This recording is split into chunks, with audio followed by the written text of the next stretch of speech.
Good morning. My name is Tina Hosey. I'm with Academic Assistance at New River Community College, and today we're going to talk about meiosis. Meiosis occurs only in the sex cells, which are the eggs and the sperm. It does not occur in any other body cell. There are several phases in sex cell division, so I want to give you a look at the big picture. Very similar to mitosis, meiosis is going to start with interphase. And then we go through 2 rounds of meiosis. You have meiosis 1, which is prophase 1, metaphase 1, anaphase 1, and telophase 1. And then it repeats the process in meiosis 2, which is prophase 2, metaphase 2, anaphase 2, and telophase 2. But meiosis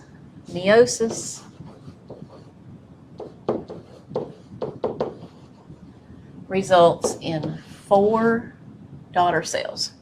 That's what you're going to end up with, as opposed to mitosis where you wind up with 2 daughter cells. So now we're going to break it down, and we will start with interphase. The first stage, just like mitosis, is the G1, and G means growth. It's the easiest way to think about it. So here's your cell. This is your nuclear membrane. And inside the nucleus, you're going to have your chromosomes.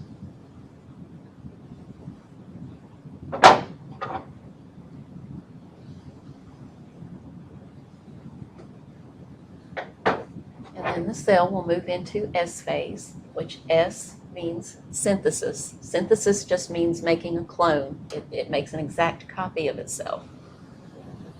So there's your cell, your nuclear membrane.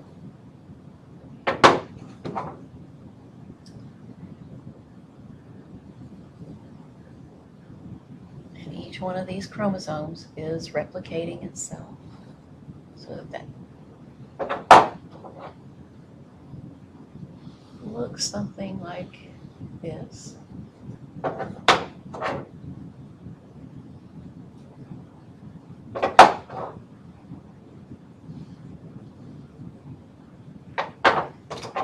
And again, they're each joined together with a centromere.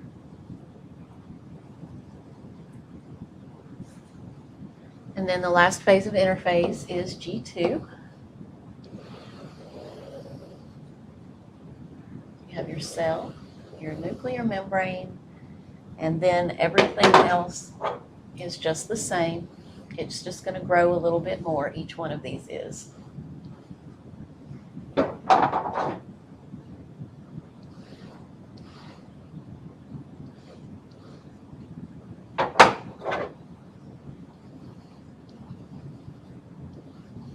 Your centromere.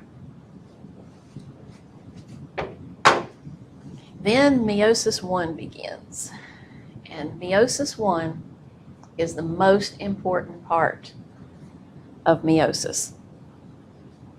Please remember that this only occurs in the sex cells, and this is where your genetic diversity is going to take place. Okay, so what happens in the cell is called crossing over. So I'm going to draw this a little bit bigger.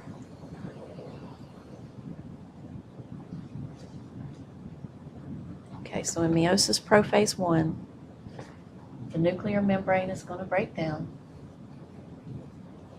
just like in mitosis. You have your centrioles that show up on the cell. But the crossing over happens here. So these 2 that are the same size, they cross over one another. And they can cross over at several different spaces. They might cross over at 1 space, or they might cross over at 1,000 spaces. It all just depends on how things are going in the cell that day. And the reason this is so important is because this is just like DNA. If you touch something, you leave some of your DNA on it. Well, that's exactly what's going on here. Because once this happens, what you wind up with are chromosomes that look like this.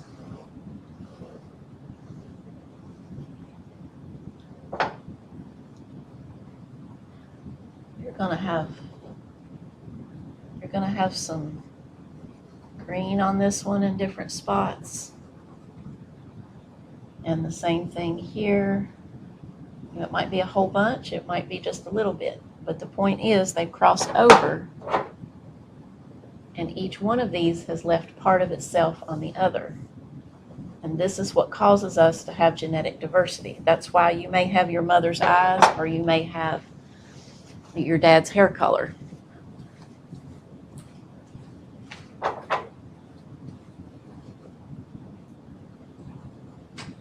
And it all just depends on how these are going to separate. Okay, so then the cell is going to move into metaphase 1, and just like mitosis, metaphase 1 means middle. But there is a difference in the way that they're lining up.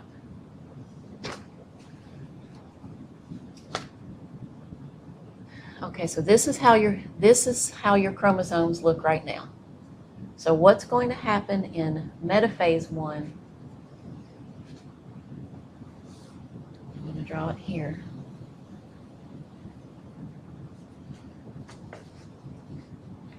Are going to line up in the middle of the cell, but rather than lining up straight across,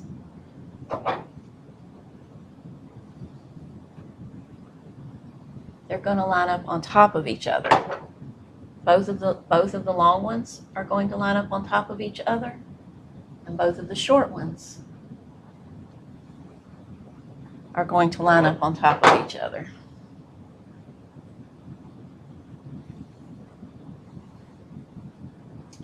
Now, they have all of this DNA from the other one on it. Okay, so now those spindle fibers, just like in meiosis, in metaphase 1, these spindle fibers, they're going to come down and they're going to grab each one of these at the centromere. And if you remember, they're just like hands. So anaphase means apart, just like in mitosis. So now the cell, inside the cell,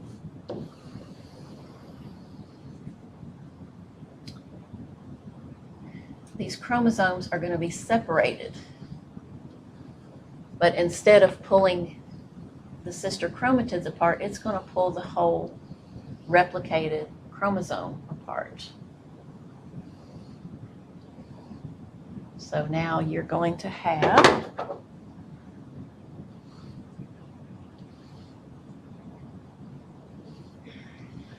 something that looks like this.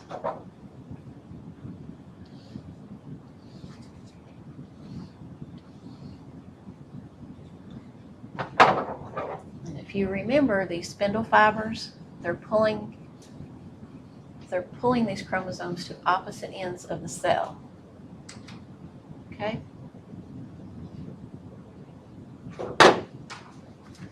So then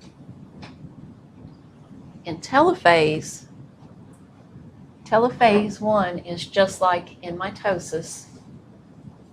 The cell is going to split apart. We've kind of combined cytokinesis and telophase all into one, just for demonstration purposes.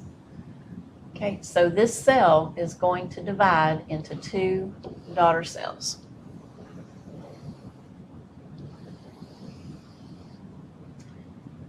So what you're going to have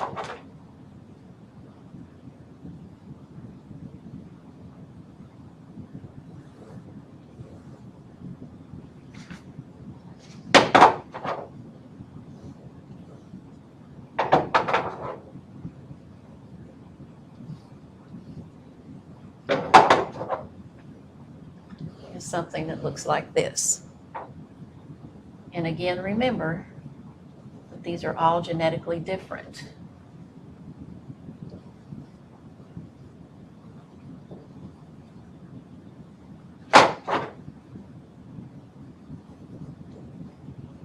So you have something that looks kind of crazy like that.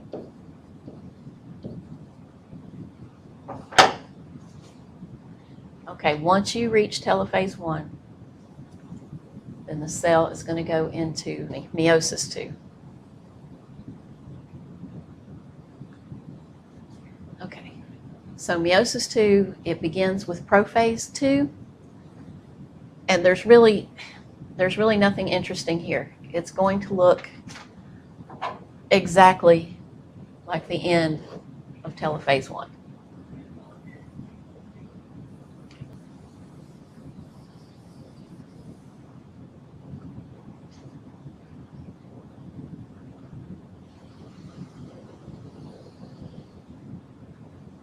Metaphase 2. Each daughter cell has its centriole. The chromosomes are going to line up in the middle, just like in mitosis 1.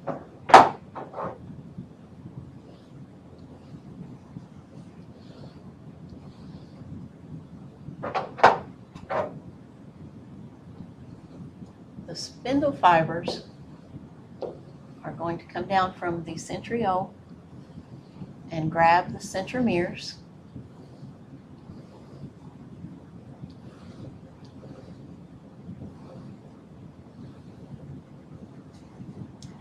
And then you'll move into anaphase 2, which in anaphase 2,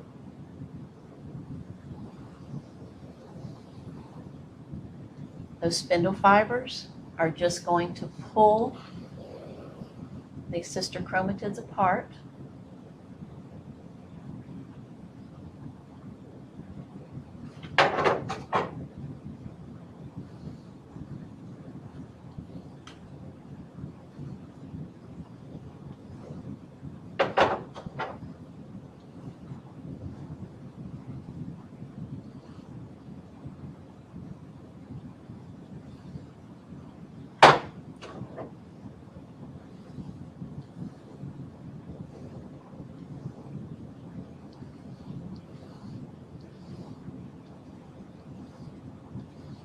Again, they're pulling them toward opposite sides of the cell.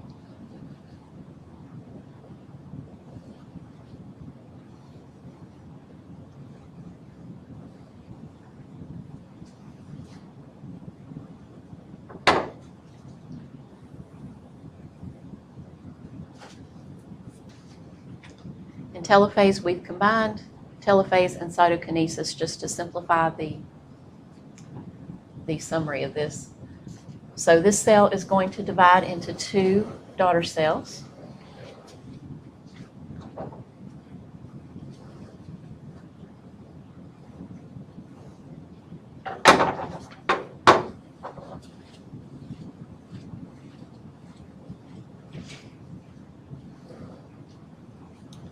And the other cell is going to divide into 2 daughter cells.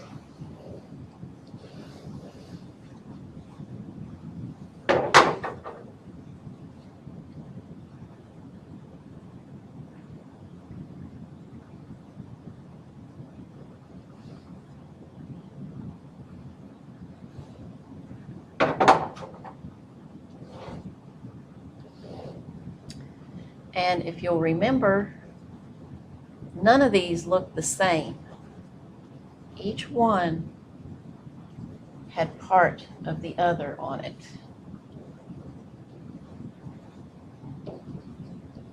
Now these 4 daughter cells are haploid cells.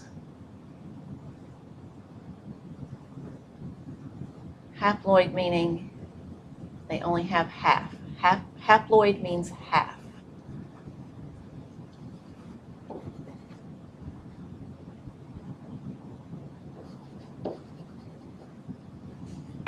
If you remember back from the beginning,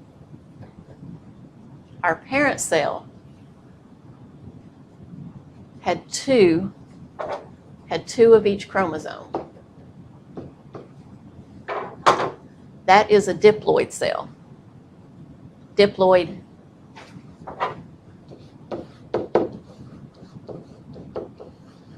with di meaning two, so it has two of each chromosome. You wind up with 4 haploid daughter cells. Haploid meaning half, so it has half of the chromosomes. So why does it end up with half? It ends up with half because these are the sex cells. So if these are sperm, the sperm has to be joined to an egg, and humans have 46 chromosomes in their body. So in order for you to have 46, these sex cells can only provide you with half that much. So the sperm has half, the egg will have half, and then you have created a new human. Thank you so much.